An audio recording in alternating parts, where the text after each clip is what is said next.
Welcome to the Exodus Cry podcast, where we have honest conversations around exploitation, trafficking, sexual culture, and justice. Uldouz, we are so happy to have you on our podcast. We got to know you over the course of this past few years during the course of our Trafficking Hub campaign, and your story came to our attention, and you've been such an activist in this space of really using your voice to help hold big porn accountable and for just all the kinds of exploitation that have been coming into the light. I think your personal story is just such a interesting and illuminating and heartbreaking reality as far as this technological age that we're living in and some of the risks of that for people with their own private data and information. And so I wanted to have you on just as a friend you've supported us so much in this but also just to help kind of, shine a light on the reality of what's going on. So take us back a bit to 2014. Was it 2014, 2015? Yeah. 2014, yeah. Yeah. And maybe give a little bit of context even prior to that, just to kind of what was happening in your life and how that was interrupted. And I'd love to kind of maybe start there with your story. Okay, so basically my life at that time was going really well. I had a couple of acting parts and I've done some print modeling and in the entertainment industry, I was doing really well. And I also was gaining a lot of followers on social media. I had around 800,000 at that time. And I was just like on the uphill, about to take off. And my career was going good. I mean, it just felt like a dream, right? And then all of a sudden, out of the blue, there was a list of people that were supposedly hacked. And I was on that list. And there was 100 women, including me. So in this list, there was a lot of big name celebrities. And one of the biggest names were like Jennifer Lawrence and Kate Upton and, a lot of big, A-listers and stuff like that. And then me, like I was still on the upcome. So I was kind of confused. I was like, wow, I'm not even relevant to, this list. And plus on top of that, I always make sure that if I ever send any pictures to like any boyfriends that I had at the time and stuff like that, it will be something similar of a bikini modeling shoot. I was always covered up. I didn't show my privates or anything like that. So in my mind, I was like, okay, well, I'm good. I'm covered. Who cares if I'm on this list? They really don't have anything bad. And if something leaks, it's something that I would have been okay with anyways, because it's not really revealing, right? So then all of a sudden, the hacker who hacked me and these 99 other women, he decides to auction us off like we're some kind of livestock or something. And everybody was like betting on us, like, putting in a bid, how much they want to pay and, what we're worth or that kind of thing.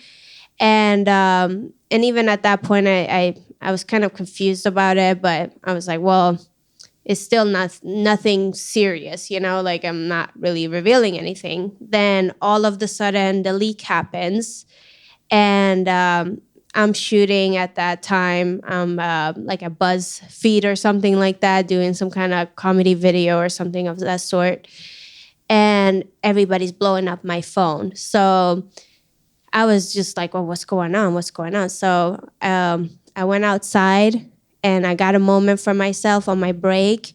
And I saw the pictures and there was pictures and some video of me. And that's when I realized that, oh my God, it's the same picture and the video that my ex-boyfriend took years prior to this. And when we broke up, he threatened to leak these. And obviously all of this stuff was against my consent. I didn't even know he took these until he started threatening me in the iMessage or whatnot. And the iMessage gets stored in the iCloud. So when he messaged those, the hacker also had access to those images in the iMessage. So that's when I connected that, oh my God, the iCloud and this and this and that, it all basically connected and I was leaked, unfortunately. So my heart literally just dropped and I was devastated. Like I didn't know what to do. And, it was very, very traumatic experience for me.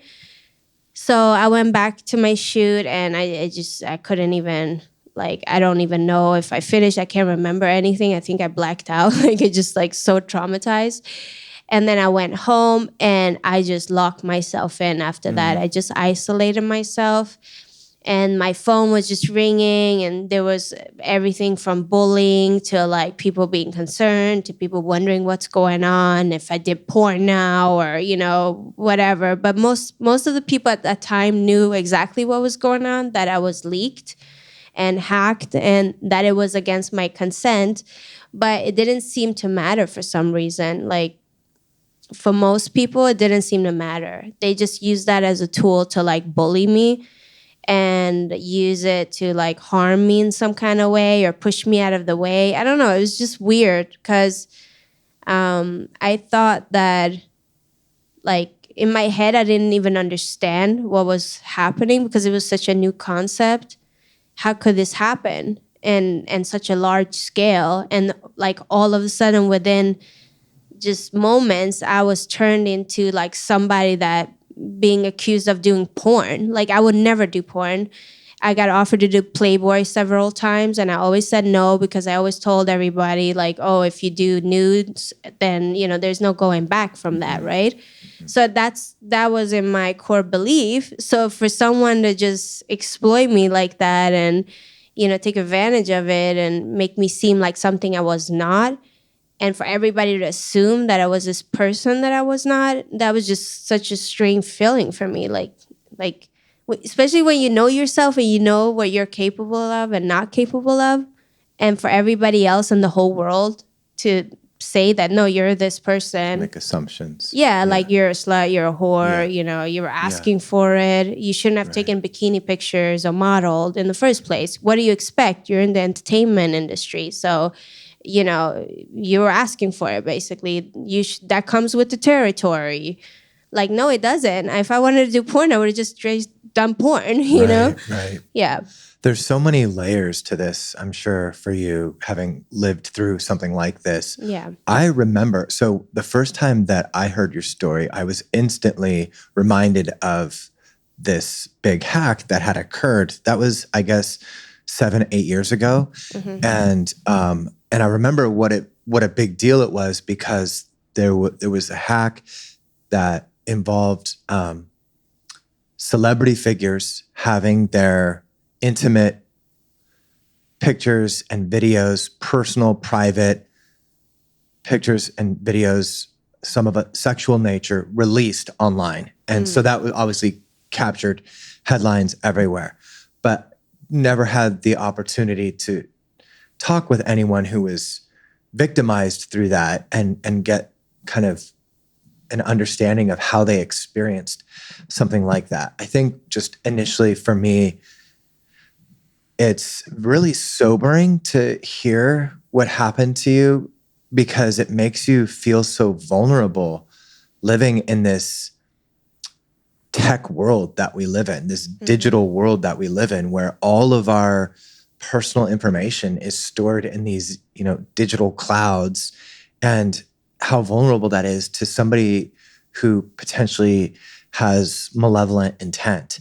And so in your situation, I mean, just hearing you describe going from the success, the excitement, getting your name out there, getting some great acting roles, building your calling, your career, and then just how the radical transition from that into just your whole life changing around this one event spawned by somebody completely outside of your world that just had malevolent, malicious intentions to hack and then reveal people's private information. It's just it takes your breath away. Yeah. It's so tragic. And can you So there's a lot of layers to this that I'd like to kind of unpack with you, but can you describe, I mean, how that felt for you, those moments of first finding out, and what would you would say is has been like the most difficult or challenging part of the unraveling of that for you? Mm. So the hardest part for me was obviously the moment that it happened, and just like your heart sinking and you figuring out, oh my God, like it's out there and there's people watching you in your most intimate moment, where you thought it was private. And for me, just thinking that that moment was private and now for the whole world to see it, it's just such a weird feeling. And also to, people like turning you into some kind of porn star and removing all your basic human rights and trying to humiliate you, and seeing you in your most vulnerable position, that anyone can imagine, right? That was just heartbreaking, because like I always known myself, and my soul and my spirit has always been very strong. Like I don't put up with anything. I don't if I don't want to do something, I don't do it just because somebody bullies me to it, and that kind of thing. And all of these women, they're all hardworking women that would never go that route. So to have all of us violated so much and making us into porn stars, or nude models, or something of that sort, was just such a slap in the face of all of the years of hard work and dedication, and you choosing to do the right thing constantly. I mean, before this, I went to school and I got a master's degree in marketing. I speak several languages. I'm Iranian, and I was raised in Sweden.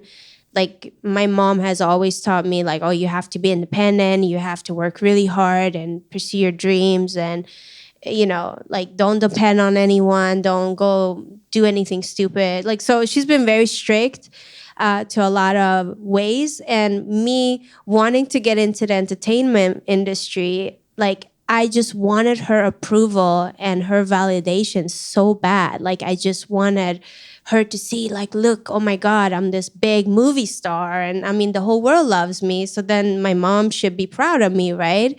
And for that all to be removed in just that one incident, and defining everything, that the master's degree, the different languages that you speak, and all of your hard work, moving to another country by yourself, not just the US, but I also moved to Canada by myself at a very young age, living on a mattress, just trying to make it constantly, like I literally like lived in an apartment with roaches, trying to pursue my dreams, and I don't think people understand the extent of what I went through to get just to those small little acting roles. And the come up, like the come up was such a good moment for me. And for someone to just, right when I was starting off, just to steal everything and just to take everything away from you was just, it was heartbreaking. Like, I mean, imagine you doing all of your work, or all your documentaries and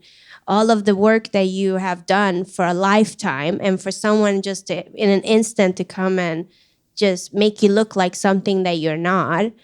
I mean, that would just, it would be like unbearable, Absolutely. There's such the violation is at such a personal level, and I'm sure that, different people would experience and handle that differently, but it's the specific violation being of such a personal nature. Yeah, it's hard to imagine how difficult that must have been. One of the things that we talked about a lot during the time that we were kind of designing and developing this trafficking hub campaign was the aspect, like I specifically remember we were having these meetings and really trying to understand the victimization, the nature of the victimization that was occurring to people who were having videos of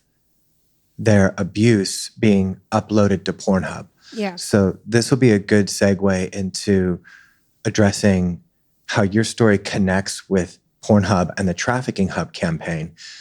But I remember our team was meeting. We had this week of meetings in Carlsbad in March of 2020 to really talk through the development of this whole Trafficking Hub campaign, the focus of which to hold Pornhub accountable for enabling and profiting from videos of real abuse and trafficking and et cetera, et cetera.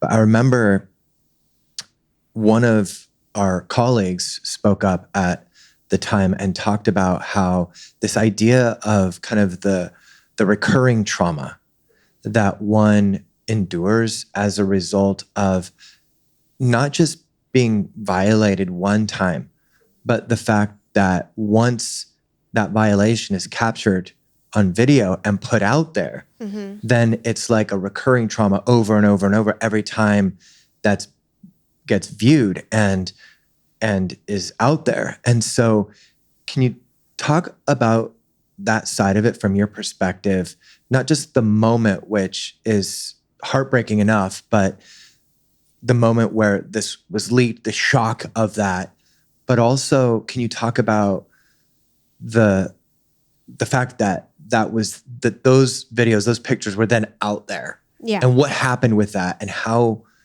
did you experience that, and how have you navigated that? So before we just go on to the next thing, the absolute most dreadful moment was when some like fan or something sent it to my mom.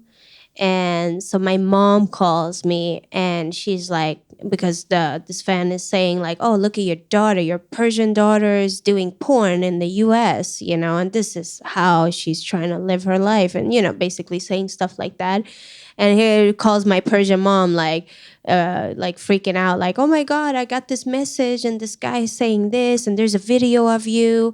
Are you doing porn there? What are you doing there? And I'm just like, I was so angry and frustrated, and I was so upset. I was just crying and screaming at the same time, not knowing like what emotion can really express it.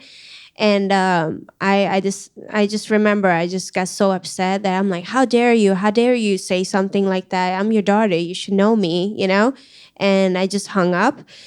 And right then and there, I was just like in fetal position, just crying and crying. And I was trying so hard to avoid my mom from finding out. So I was paying these people trying to find out how can I get this stuff taken down of me. It's everywhere, and they're leaving the source site up on Google. Like they're refusing to delete pages. And at that time also, like the DMCA takedown request, which is the copyright to like remove the videos.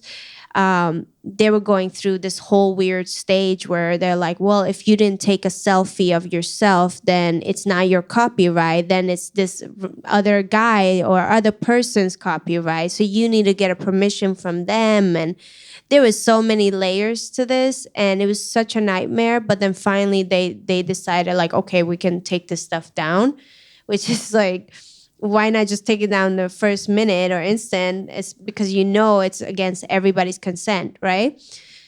So as far as like all these porn sites, I think Google is the worst traffickers of all of them. They know exactly what they're doing. They have the technology to prevent this. They can completely erase someone from the internet if they wanted to. So like in my opinion, they can erase the porn sites, all of them, for doing posting non-consensual content. The source site can be erased, and that's a lot of the problems. Is even if you like erase all of these videos, why are you leaving the source site up for everybody to download and re-upload whenever they feel like it? That's the strangest concept. And their excuse is, well, it's located in another country, so anyone could create a VPN and say that they're in another country, but they're simply like your next door neighbor, right? So my experience with that have always been, well, you're spending all this money, getting this stuff taken down. And in my scenario, I teamed up with a lot of YouTube companies because I was doing comedy sketches and they were going viral. And all my colleagues, they will make like 15,000, 30,000, 20,000 a month from their videos, right? And my paychecks will be like $100, $200. And I'm like, what is going on? And they're like, yeah, but we're helping you take down these links like you wanted. I'm like, well, you were only supposed to take a little bit, not like, the whole chunk. It was supposed to be 10%, and they ended up taking pretty much all of it. I mean, they took even more than 90%, like if you look at it. But yeah, so over years it was like that, and I wasn't even realizing it because I wasn't paying attention to what everybody else was making, and I also wasn't, focused enough to even think about those things. My whole concern was, how do I get this stuff taken down? It's so awful. And, my whole life was evolved around this. And also my safety. I had to move. I had to, protect myself. People, everywhere I would go, it was like people recognized me, because not only was it people on social media and people that saw me, but since I was associated to such big name people, it was all the press and all of the traffic from that was constantly coming to me. So imagine being someone that never had that type of press or people going after them. Now you have like this like intense, press stuff going on, and you're constantly being, brought up over and over and over because of this leak, right? So my name, anytime somebody would look up Jennifer Lawrence, they would look up my stuff too, because it's all connected. So these porn sites, basically the way the algorithms work is the bigger name celebrity, the more searchable you are as a person, the more money they make, the more profit, and like they want like terms that are really like eye-catching. So they go with the extreme like clickbait kind of captions and thumbnails and anything with celebrity or anything in the public eye. That's all searchable, and that can make them a lot of money. So not only are the porn sites doing this, but the Google and all the search engines are doing that. So all of these platforms are engaging in the same scheme, and it's $1 billion industry. So if there's nothing to protect these women or men, or children that this is happening to, why stop it unless we do something about it, right? So I think that's the whole thing, is like we need to all team up and do something about this, because they're just gonna keep feeding off of it and keep making the money, basically. Hi guys, this is Benji Nolot from Exodus Cry, and I'm just so excited to announce the release of my new book called Raised on Porn. This is something that I've been working on for the past 10 years, and just excited to get it into your hands to help deepen your understanding of porn, its impact on our world, on our lives, and what we can do to heal from it. And so I think you're going to find this to be an extremely insightful and helpful resource, whether you are somebody who is struggling with porn consumption, whether you're a parent and wanting to help have better conversations with your kids and protect your kids, whether you're an educator, whether you're in a relationship and this has in some way affected your relationship. I think this book's going to be a super helpful resource. I wrote it in such a way to be that resource that I wish was there when I started into this. So it's both comprehensive and in-depth. And if you're looking for a one-stop shop, so to speak, I think this is that book that you can get a hold of that's really going to give you the big picture and an in-depth way of how porn is affecting our world and us as individuals and our relationships and our children. And again, what we can do to heal, to find freedom, to really to better our society. And so I encourage you, get a hold of this book, Raised on Porn, and share it with a friend as well. Thanks so much. Can you talk more about this idea that, so there was the initial leak of these videos, and to your point, the leak of the videos and pictures of all these other celebrities. So it created this kind of collective attention where if somebody was looking for Jennifer Lawrence, they would stumble into your stuff because it was all part of this larger leak. So I think if I'm, in trying to put myself in your shoes, of course, I would also be trying to figure out, how do I get this taken down? So can you just elaborate a little bit more on the aspect of Pornhub specifically? Because Pornhub, so the emphasis of the campaign that we started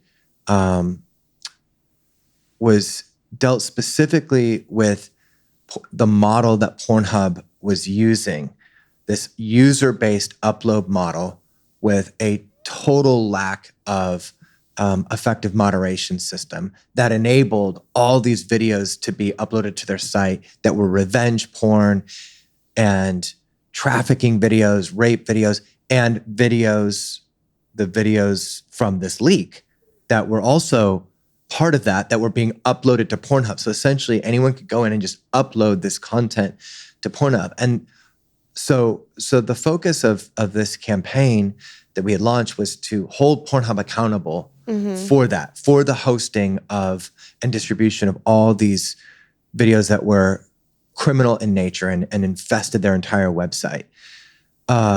So in your experience, so one part of that we discovered is how difficult Pornhub made it for anyone whose videos had been uploaded. So if there was a video that was taken of somebody and they go, I don't want this on your website.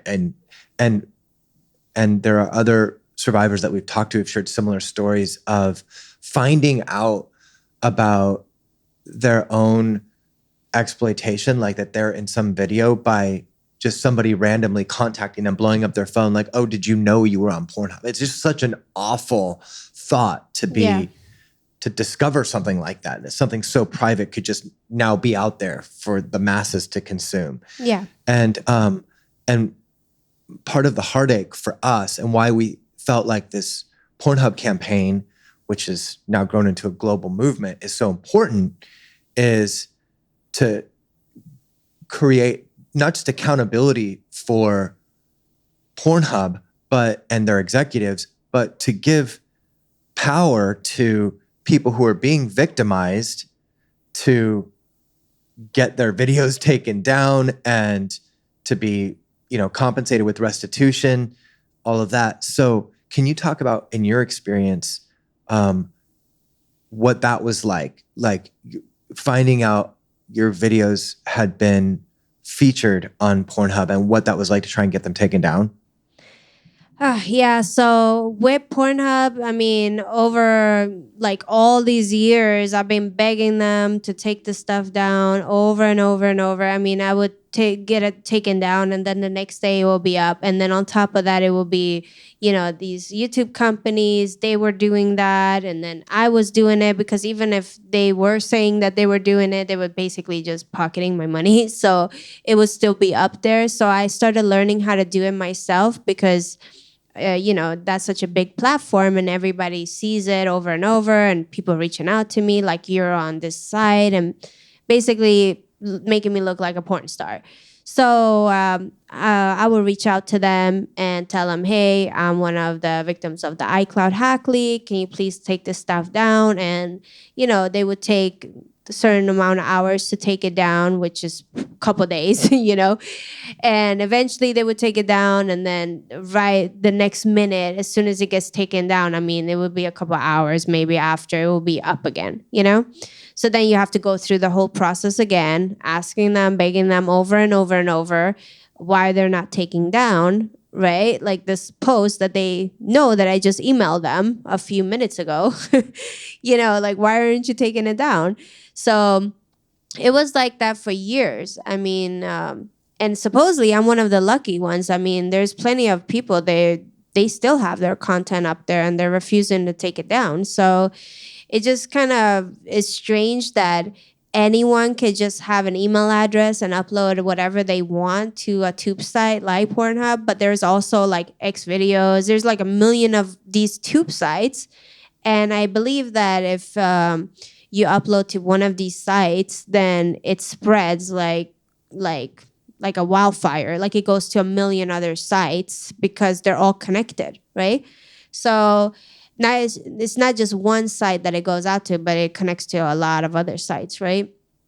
And so yeah, and then another thing that I noticed is you might take the video down, but the thumbnail and your name is now associated with the site forever. So even if you get the video taken down and disabled, it still shows the thumbnails in the search engines, and there's a video of you like doing all this stuff, right? So either way, it's so degrading, it's so disrespectful. And apparently all of these platforms, they have something called the fingerprint stamp system. So I didn't realize this till 7 years later, that they have something called the fingerprint stamp systems. And even Google have this. All of them have this system.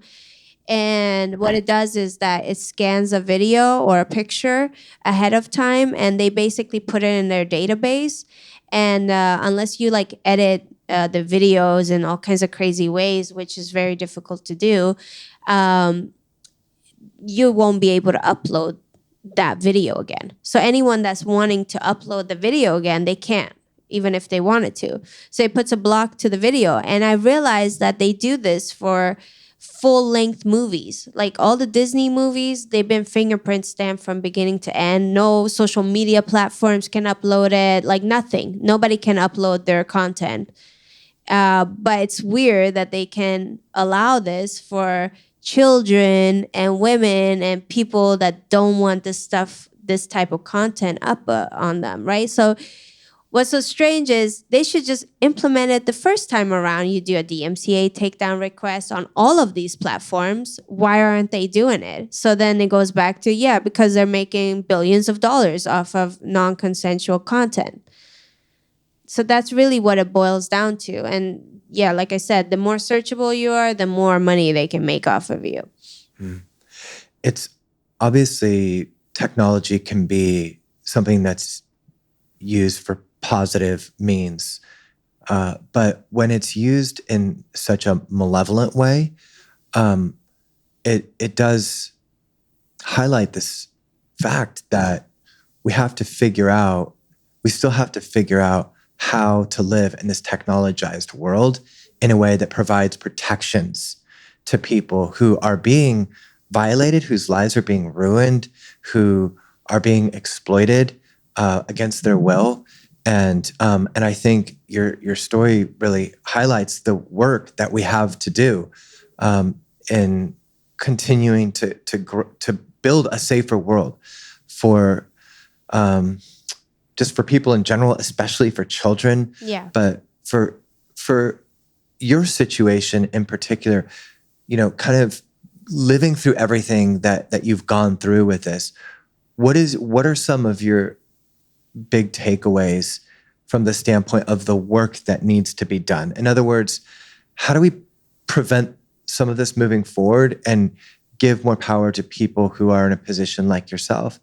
And I'll just add this one kind of caveat to this as a part of this question, is I'm just thinking for people who are listening to this podcast or watching this podcast and feel the vulnerability of, man, like I've got some private pictures or videos in my camera roll.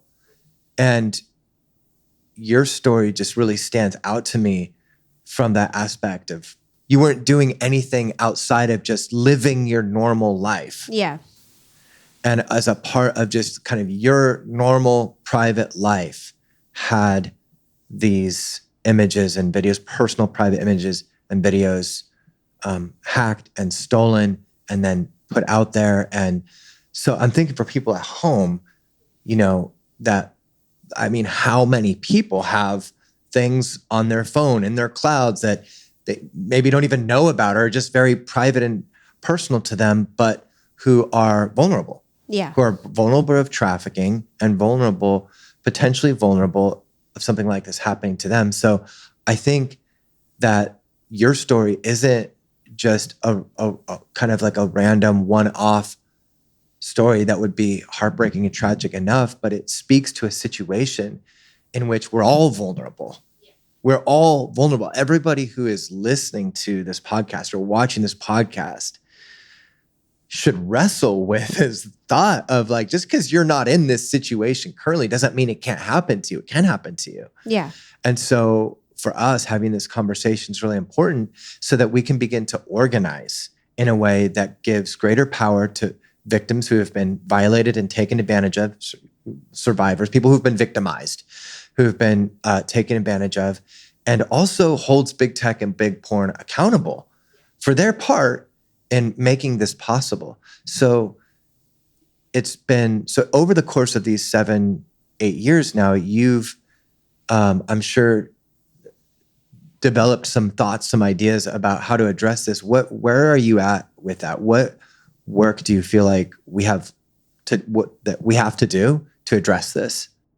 So the issue is that technology, as we know, is evolving every single day, but the laws haven't changed, and it's going so quickly and it's moving forward so rapidly that it needs to be like a separate unit, cyber police, cyber law, and it needs to be involved with the UN, and it needs to be an international law, because when something is in cyberspace, basically, it doesn't just stop in one country. It goes worldwide, right?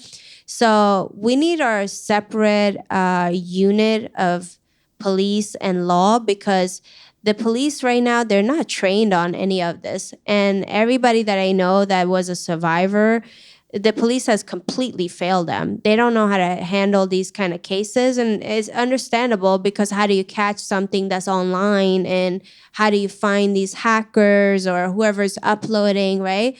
But there's completely ways to find these type of people, and there's people that can track, hackers. There's people that can find these type of people, but it needs to be a separate unit that just focuses on these kind of issues. So, and when it comes to cyberspace and the cyber police, it's not just necessarily just the exploitation of children and women and men being exploited sexually. It's also other issues, like there's like so many layers to this. There's catfishing, there's, leaking of addresses, your sense of security, basically, in general. So there's a lot of issues with cyberspace and the technology that nobody's really like focusing on right now. And if anything, it needs to catch up really quickly, because it's going in such a fast pace. I mean, we're already on to metaverse, and already girls are getting raped in the metaverse. So like, what are we doing here? We need to have actual laws in place against these type of things, and also have cyber police that are specifically trained in these kind of situations. So when victims of image-based sexual abuse come up to them, they know how to handle it, and it's not just like, oh, well, you shouldn't have taken the pictures, or you shouldn't have done that, and it's shame on you. That's what I'm hearing a lot of these victims are going through. It's all about shaming and not really any kind of repercussions. And even my hacker, they didn't know how to sentence him because there's no laws in place. They sentenced him as a hacker, and he wasn't sentenced as someone who's committing a sex crime. It's just someone who committed a hacking.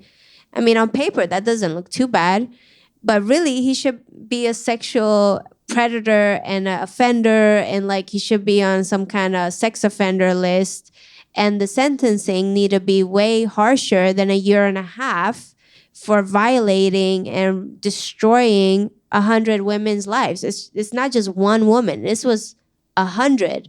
Like, there's a lot of women, and not just just, very hardworking women that dedicated their whole lives on their careers. And, it's just all gone now, basically, because of this whole hack. I agree. There's got to be stricter sentences, more severe punishment to hold people accountable that are engaging this, because there's this cavalier boldness on the part of people who believe that they can get away through cyber exploitation.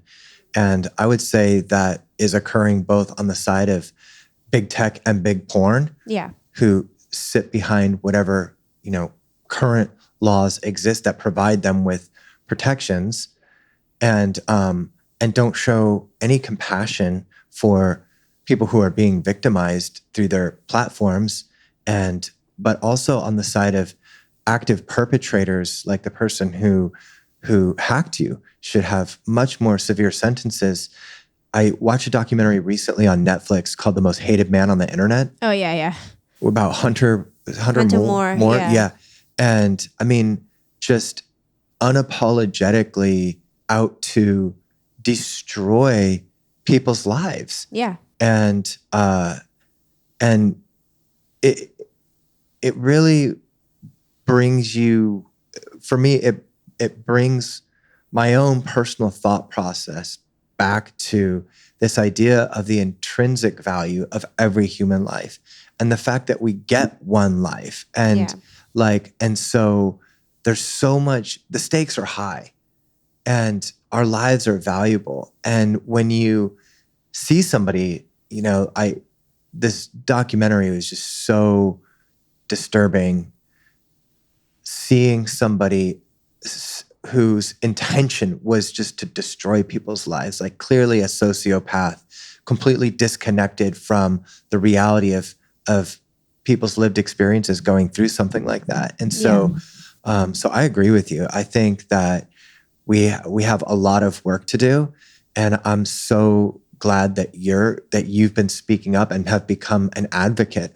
I think a lot of people might just rather put that in a way, kind of like put that behind that, like try to make it disappear, having gone through such a traumatic experience like that. But you've really used your story to try and help make a difference.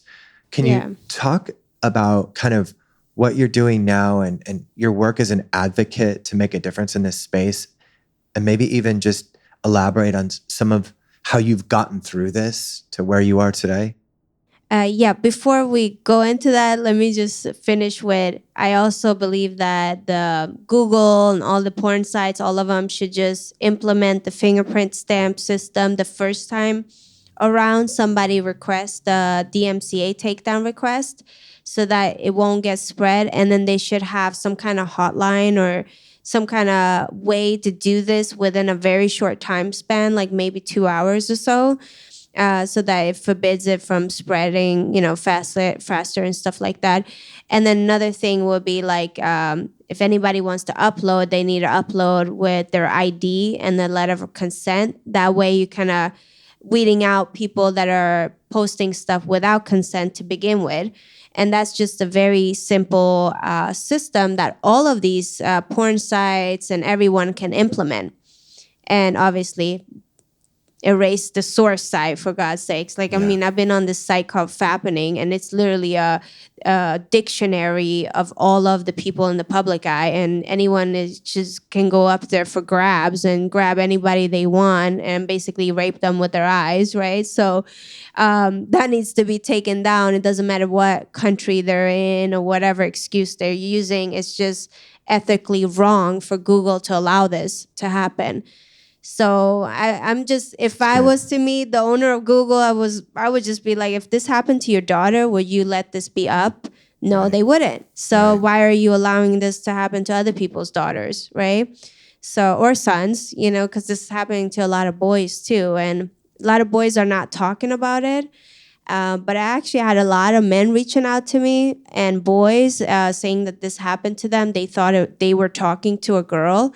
and the girls would supposedly send them intimate images, so they're sending their privates to this other person online, and it ends up being like a predator that's just basically trying to get their images and then doing the whole sextortion thing to them. So it's very normal, but more men are, more ashamed to talk about and come out about this.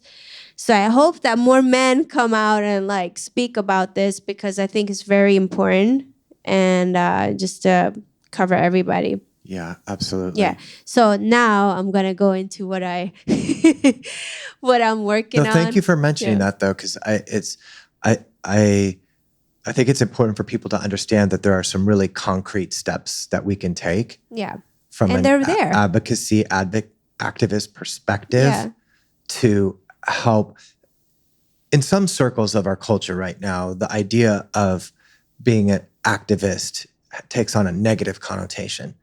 And I think that it's really important for people to understand how important this work is to be an activist, to help make a difference in moving the needle on some really substantial things, to provide greater protections to victims and survivors, and to provide greater accountability to perpetrators.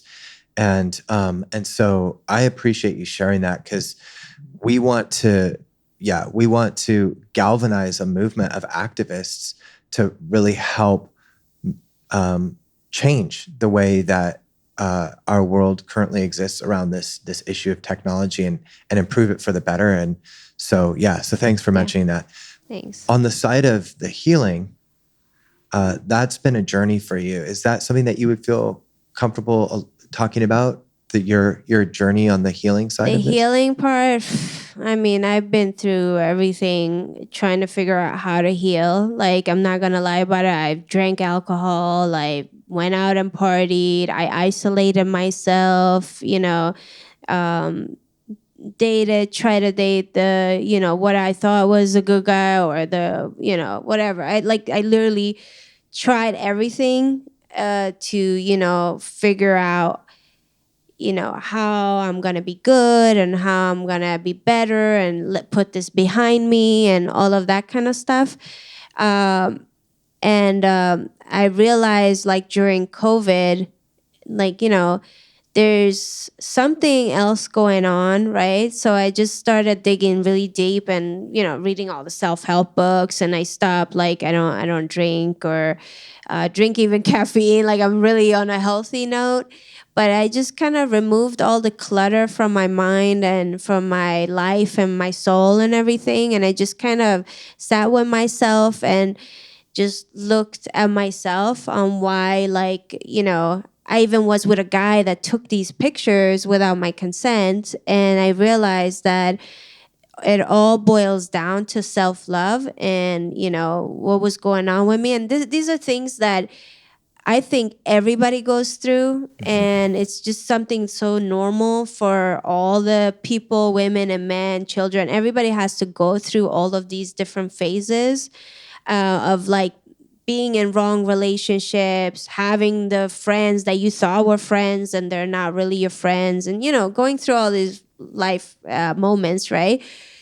And kind of figuring out what's for you, what's not for you, and all that kind of stuff. But I just really started looking and realized well, I wanted so bad for my mom to be proud of me, and I wanted so bad for her to love me. And anyone that knows Iranian mothers, they know that it's even if I came home and I was like, Mom, I'm the president, she'd be like, oh, but did you go to space? Oh, well, it's no big deal, It's oh man, even when I thought I did something big, it was never enough, right? So I realized my whole journey in wanting to be a movie star and all this other stuff, it was just basically boils down to me wanting to be loved and all that kind of stuff. And I was always looking for it externally. And so I just well, why did I do that? Why did I do that to myself? That guy should have never been in my life, but obviously I had to learn the hard way, and and I'm not saying that it's my fault I'm not doing that because it wasn't my fault. Like what he did was against my consent and it was completely wrong, you know? And I had no idea that even though he didn't do it, some random hacker was gonna hack me and leak it. Like, I mean, there was no way I could foresee this.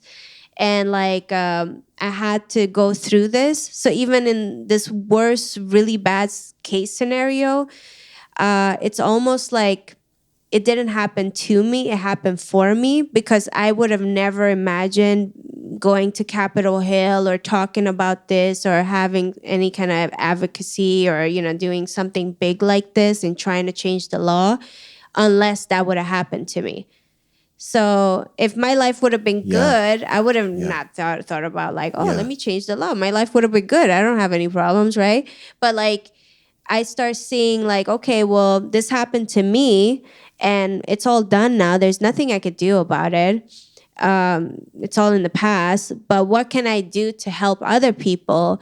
And I think once I started putting the focus on the greater good, it just, everything kind of fell into my lap. Like I've been doing this only for a few months and literally like I already went to Capitol Hill and try to change the law and, you know, talking to senators, all kinds of people about this stuff. And it's just amazing how when you finally, you know, are in your purpose and all of that kind of stuff, it just all falls into place.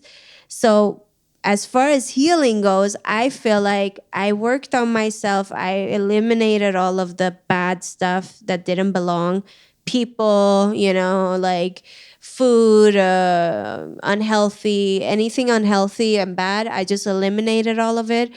And I just really focused on what do I want, what doesn't belong in my life, like as far as everything, and learn how to love myself more and focus on the greater good. And that's been a big part of my healing journey. My healing journey has a lot to do with seeing other survivors and seeing myself in all of these stories. I mean, this could have literally happened to me in all kinds of other scenarios, just like it happens to so many girls. And a lot of women, they don't even know that it happened to them. They'll find out in 10 years from now or 2 years. It's just crazy. But basically, I think you have to really sit down and get to know yourself and wonder, you know, what is going on with you and kind of eliminate all of the other stuff that's bad for you and just, I don't know, just heal, work on your own healing and then start healing other people. Well, I can't imagine that anybody's ever ready for a moment like that. Like, yeah, like I'm kind of just pursuing my life interest and then all of a sudden, you know, something like this would happen and that you would just automatically be ready for that. But it sounds like a very human process of like trying to, in a way, just soothe and self-medicate some of the impact of that trauma initially with things that maybe weren't as healthy. But I love the journey that you've been on to get some of those toxic things out of your life and to embrace yourself, to accept and love yourself, and to find your voice in this space of being an advocate and highlighting these really important issues. And I'm just so proud of you. I'm so thankful for you. You have, like I said before, you've really helped provide so much support and empowerment to the campaign that we've been working together in. And I just really value who you are, and thank you so much for coming on with us. Thank you so much for having me. And before I forget, like there's bad things happening to all of us. Nobody goes about their whole life without anything bad happening. So this just happened to be the bad thing in my life. And for whoever is going through something bad, I think it comes to a point where you can pivot and use it to your benefit and for the greater good. So I'm really encouraging everybody to just take whatever bad thing happened when you're ready and worked on yourself, to take that and to help other people for the greater goods. And I'm telling you, like, it's just so rewarding, you know? We hear it. We hear things like, turn your lemons into lemonade. We hear those things that sometimes sound cliche, but it really is so true. There are bad things that are going to happen to us in life. It's part of the experience of living in this world, this fallen world that we live in.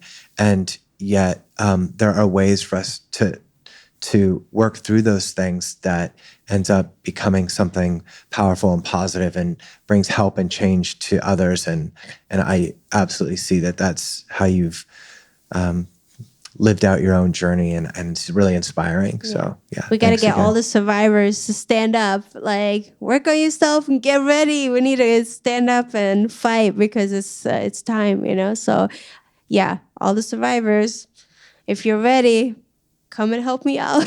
Absolutely. Absolutely. Thank you, Uldouz. Thank you. Appreciate you. Thanks for having me.